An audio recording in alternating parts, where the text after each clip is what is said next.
માનનીય police commissioner Shri Narsinh Kumar સાહેબ તથા જેસીપી શ્રી ડૉક્ટર લીના પાટીલ સાહેબ તરફથી તમામ થાણા અધિકારીશ્રીને સૂચના કરવામાં આવેલ હતી કે નાસ્તા ફરતા આરોપી જે છે એમના ઉપર ફોકસ કરો.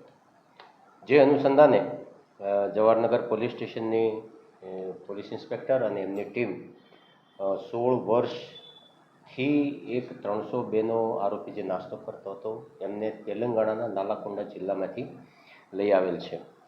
આખી વિગત જોઈએ તો 2010માં એક 307નો ગુનો નોંધાયેલ હતો, જેમાં ભોગ બનનાર ગીતાબેન હતા અને એમના પતિએ એમને કેરોસીન છાંટી અને સળગાવી દીધેલ હતા. હોસ્પિટલમાં સારવાર દરમિયાન એમનું મૃત્યુ થયેલ હતું અને ત્યાર પછી 302 કલમનો ઉમેરો કરવામાં આવેલ હતો. માનનીય ડીસીપી શ્રી જુલી કોઠિયા સાહેબે તારીખ 24થી નાસ્તા ફરતા આરોપીની એક ખાસ ઝુંબેશ ચલાવવા માટેની સૂચના કરેલ હતી.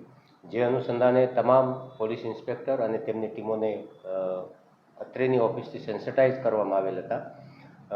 પોલીસ ઇન્સ્પેક્ટર શ્રી પરમાર અને એમની ટીમે સર્વેલન્સનો ઉપયોગ કરી અને ટેકનોલોજીનો ઉપયોગ કરી અને ગુનાના તમામ કેસ પેપરનો અભ્યાસ કરી અને જે માહિતી એકત્ર કરવા પાત્ર થતી હતી એ અનુસંધાને આરોપી લક્ષ્મણ અય્યલ ગોડસે એમનું ન્યૂ સિમ કાર્ડના આધારે એમનું લોકેશન મેળવ્યું ને લોકેશન એમનું તેલંગાણાના નાલાકોંડા જિલ્લામાં એમનું આવતું હતું.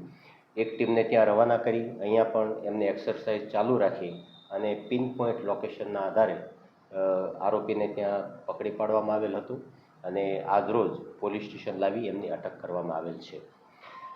જે વડોદરા શહેરના 10 ટોપ નાસ્તા ફરતા આરોપીઓ હતા એ પૈકીનો આ એક આરોપી છે અને ઇનામ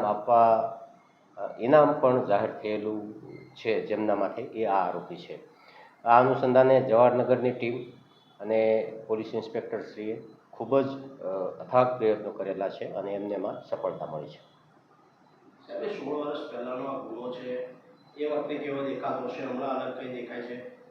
કઈ ટેકનિક બધી યુઝ કરી? કારણ કે ઘણો બધો હા, 16 વર્ષ થયા છે એટલે ચહેરા ઉપર થોડા ચેન્જીસ તો પણ દેખાય, પણ જે તે વખતે જે આધાર કાર્ડને આ રજૂ થયેલા હતા એ ડોક્યુમેન્ટના આધારે થોડો અંદાજ આવી જાય અને પ્લસ જે હવે સાહિદોના નિવેદનો છે એમના પાસે, એમના સગા સંબંધીઓ પાસે પણ આ વસ્તુ પ્રૂફ કરવામાં આવશે, ઇન્વેસ્ટિગેટ કરવામાં આવશે.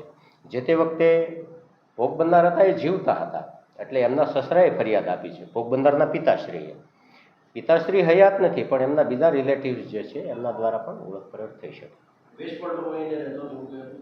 ના, એવી જ રીતે જેવી રીતે અહીંયા મજૂરી કામ કરીને રહેતા હતા ત્યાં એમનું મૂળ વતન છે તો ત્યાં પણ છૂટક મજૂરી કરી અને એમનું પોતાનું રેસિડન્સ ત્યાં રાખેલ હતું.